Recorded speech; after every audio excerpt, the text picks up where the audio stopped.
Perkenalkan, nama saya Glenn Dimundung. Saya adalah mahasiswa program studi Sistem Informasi Fakultas MIPA Universitas Samratulangi.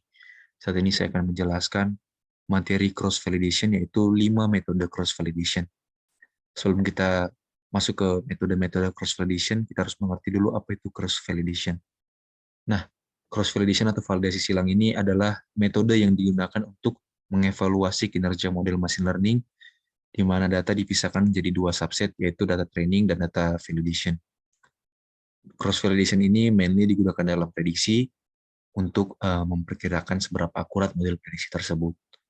Dalam masalah prediksi, sebuah model biasanya dibagi menjadi kumpulan data yang diketahui atau yang akan digunakan untuk melatih model, atau bisa juga disebut training dataset, dan kumpulan data dari data yang tidak diketahui atau data yang pertama kali dilihat terhadap model yang diuji, atau bisa disebut juga validation dataset.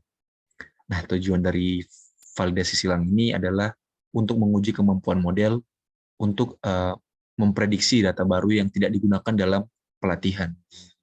Jadi untuk menghindari masalah seperti overfitting atau selection bias. Dan juga bisa memberikan wawasan tentang bagaimana model akan digeneralisasi ke kumpulan data independen, yaitu kumpulan data yang tidak diketahui, misalnya dari real problem. Berikutnya kita akan masuk ke 5 metode cross-validation. Yang pertama adalah metode holdout. Jadi metode ini secara acak membagi dataset menjadi data latih dan uji. Jadi umumnya dataset itu lebih banyak data trainingnya daripada data validation-nya. Nah, data training digunakan untuk melatih model dan data validation untuk mengevaluasi kinerja model. Umumnya rasio yang digunakan itu ada 60-40 atau 60% data training, 40% data validation. Ada juga yang menggunakan rasio 80% data training, 20% data validation. Ada juga yang menggunakan 70% data training dan 30% data validation.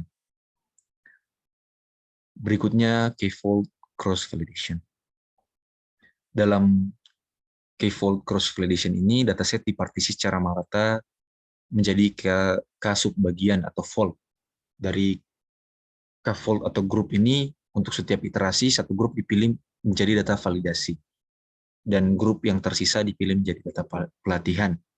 Misalkan di sini kita bisa lihat ada 10 data, dan kita akan coba melakukan k-fold cross-validation pada data tersebut, di mana data akan dibagi menjadi data testing untuk pengujian model dan data training untuk melatih model.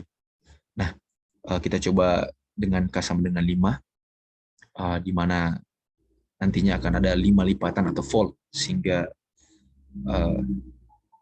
datanya akan menjadi demikian. Contoh, iterasi pertama data testing itu ada data pertama dan kedua, jadi berarti data trainingnya data yang ketiga, 4, 5, 6, 7, 8, 9, dan 10.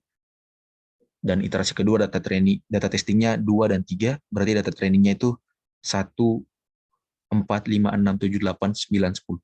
Berikutnya sampai lipatan selesai dibagi atau fold-nya selesai.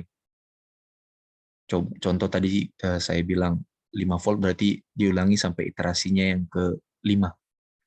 Nah, berikutnya ada leave one out cross-validation.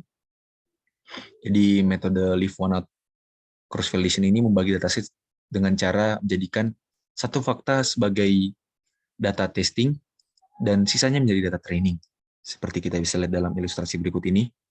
Jadi cara kerjanya seperti k-fold cross-validation, di mana nilai K adalah jumlah fakta di dalam data. Misalkan kita memiliki 100 fakta, maka satu fakta menjadi data testing dan 99 fakta dipilih menjadi data training. Lalu buat model dan lakukan pengujian, dan diulangi sampai seluruh fakta menjadi data testing. Jadi, seperti itu cara kerja metode leave one out cross-validation. Berikutnya adalah metode Monte Carlo cross-validation. Nah, metode ini juga bisa disebut sebagai repeated random subsampling validation. Jadi, metode ini membagi dataset secara acak menjadi data training dan validation. Tapi tidak seperti k-fold cross-validation. Dalam metode ini, pemisahan dataset menjadi tidak dalam kelompok atau fold atau lipatan, tetapi dalam metode ini terbagi secara acak. kemudian hasilnya sama, dirata-ratakan sesuai jumlah iterasinya. Berikutnya adalah time series cross validation.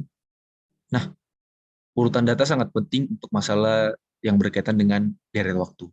Jadi untuk dataset terkait waktu, pemisahan acak atau pemisahan k-fold data menjadi trend dan validation mungkin tidak memberikan hasil yang baik. Jadi untuk dataset time series, pemisahan data menjadi trend dan data validation itu sesuai waktu, disebut juga metode forward chaining atau rolling cross validation. Jadi untuk iterasi tertentu, data berikutnya dari data trend dapat menjadi data validation. Seperti yang kita bisa lihat di gambar ini. Nah, untuk iterasi pertama, 3 baris pertama dianggap sebagai data training, dan kita lihat berikutnya T4 sebagai data validation.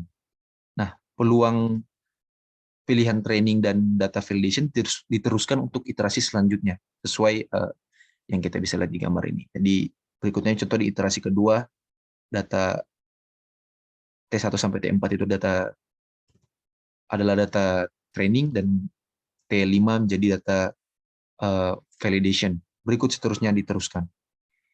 Nah, demikian materi cross validation. Saya sudah menjelaskan secara singkat apa itu cross validation dan 5 metode cross validation. Semoga bermanfaat. Terima kasih.